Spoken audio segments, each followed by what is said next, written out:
त्यानंतर यामध्ये आता बेसन टाकलेलं आहे, ते सुद्धा 2 पिशव्या बघू शकता तुम्ही. त्यानंतर पाणी गेलेलं आहे. थोडं पाणी घातल्यावर हे मिश्रण सगळं एकत्र करून घेतलं जाणार आणि हे सगळं हातावरच केलं जातं.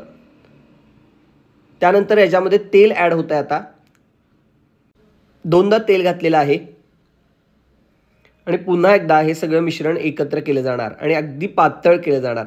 यामध्ये पुन्हा एकदा पाणी घालण्यात आलेलं आहे. बघा किती पातळ आणि स्मूथ झालेलं आहे. त्यानंतर पुन्हा एकदा पाणी घातलेलं आहे आणि आता खायचा सोडा घातलेला आहे टाटाचा.